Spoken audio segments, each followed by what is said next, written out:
Hey folks, Max Subin over here. I just thought I'd give a bit of an update. A couple of people expressed interest. I'm working on the Agent Kallus helmet from Star Wars Rebels, and I started out by just drawing some sketch diagrams. I did this by looking at screenshots from the video, and I compared the distance on, say, on this helmet. I compared the distance between these 2 points, between the distance between his pupils. And then I compared the distance on, I measured all these distances, and every time I measured made a measurement, I made sure I also measured the distance between his pupils in that screenshot. And then I measured the distance between my own pupils and basically scaled this up to match. So now this basically the same scale as in his head, but scaled up to match mine. This exact one actually turned out to be a little bit small, and I had to scale it up a couple of percent. And now I have this new set that I can actually measure directly off of, which is really handy. So then what I did is I took I drew these lines across an inch and a bit apart, and measured how wide the base helmet, just this without the pads on top, just this base helmet part was, and at the same points how wide it was. And then I made a series of kind of ellipses based on that. So just like out of hardboard, just out of normal hardboard.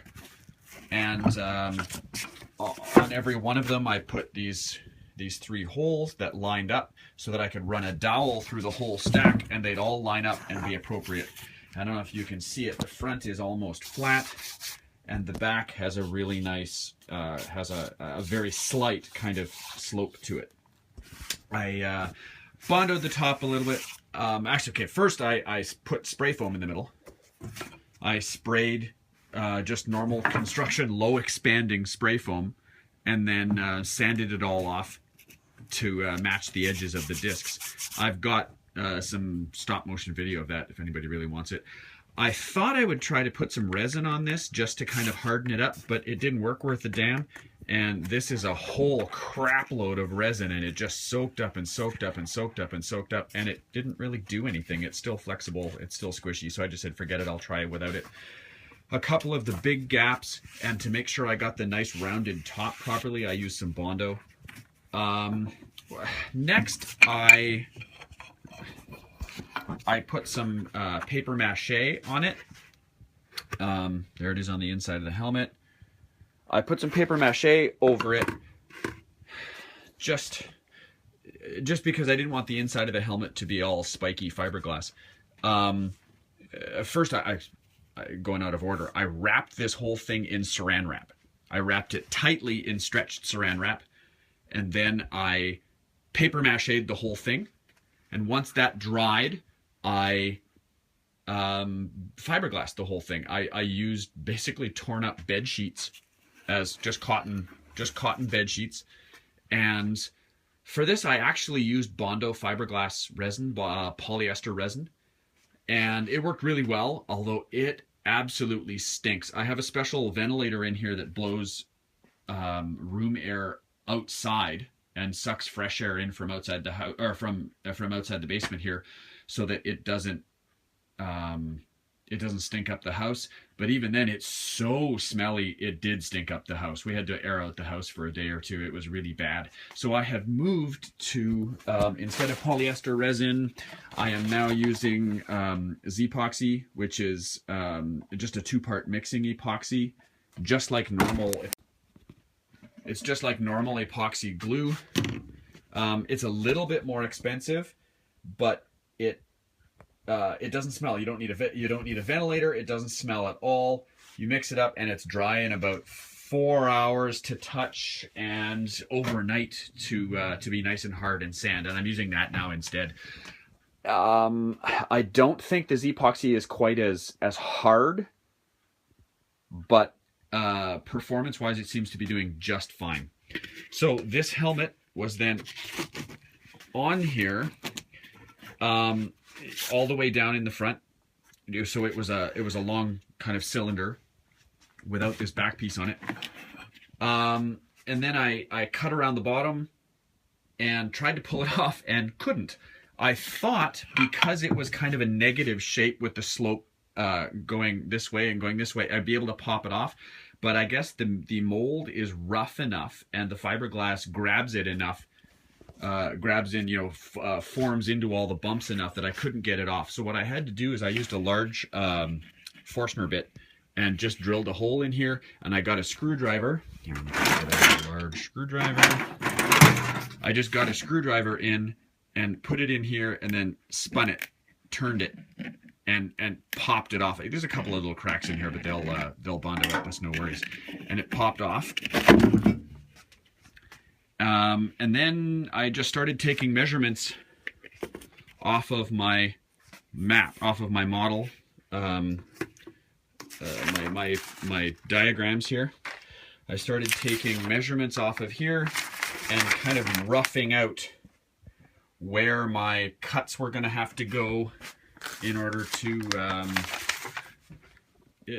get the face right and all of that.